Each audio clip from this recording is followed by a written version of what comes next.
Grand Junction, Colorado, home to Colorado Mesa University and its more than 11,000 students. Over the last couple of years, the NCAA has opened its doors to more sports, and as Jace Hamstad explains, Colorado Mesa has been at the forefront of that movement. Out on the western slope of Colorado, the Mavericks of Colorado Mesa are leading the charge of new and emerging sports in the RMAC.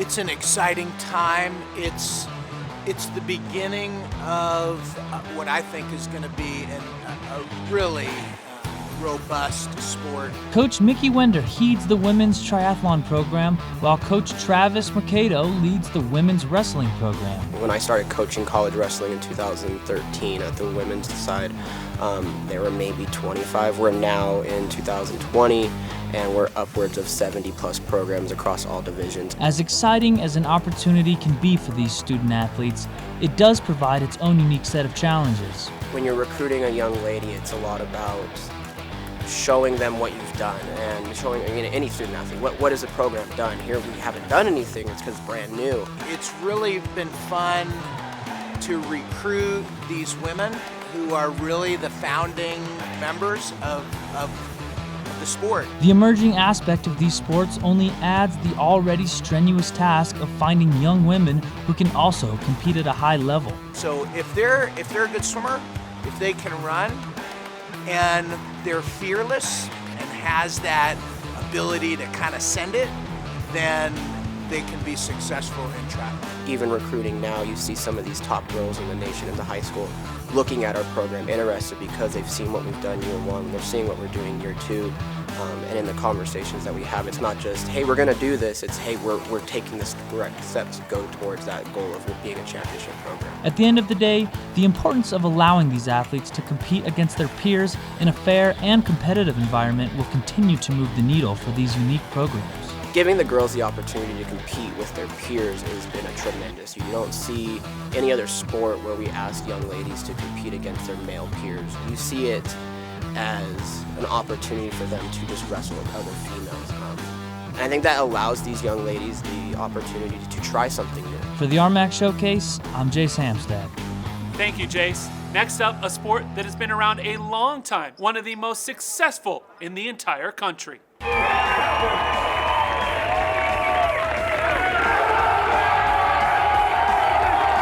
Anyone who pays attention to baseball at the Division II level knows Colorado Mesa is one of the major players year in and year out. And there it is! Dixon closes it out, and Colorado Mesa University is the 2019 Rocky Mountain Athletic Conference Baseball Tournament champions, the 17th time in school history. Coming off their 8th straight RMAC title and an appearance in the national championship game, the Mavericks returned nearly their entire lineup from last season. A lot of those kids were sophomores and freshmen, so they're a year older, a little more experienced. We have some new additions, but right now, the prospects look good, but we have to still build a strong, cohesive unit, a good team, and a team that executes all facets of the game. Well, I thought we really caught fire around the weekend that we played Metro State, and really settled into some things. We switched Chase Hamilton from second base to shortstop. That really enhanced our overall defense.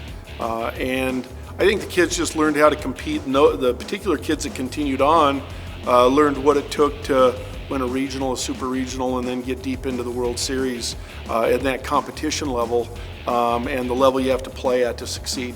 But it's not just this year's team that has made CMU a household name, as the Mavs, who set a school record with 53 victories last season, won more games from 2010 to 2019 than any other program in Division II. Well, I think a lot of it is attributed to the cohesiveness and the continuity of our coaching staff. We haven't had any coaching staff changes during that time, other than the additions year in and year out of some graduate assistants. But the core of the coaching staff has remained, so I think the message is consistent. The expectations are consistent, and we find that kids will generally reach a level of expectation if you hold them to it. We have a philosophy that we're just trying to be the best we can. We don't worry too much about the scoreboard or even wins and losses for that matter. We really feel like that if we do all the little things right and execute, that the wins are a byproduct of that. So, as long as new kids can, learn that philosophy and buy into it, and focus on their individual development, how they interact with their teammates. I think that's the most key thing. I'm sure we'll be talking more about the baseball program as the spring season rolls on.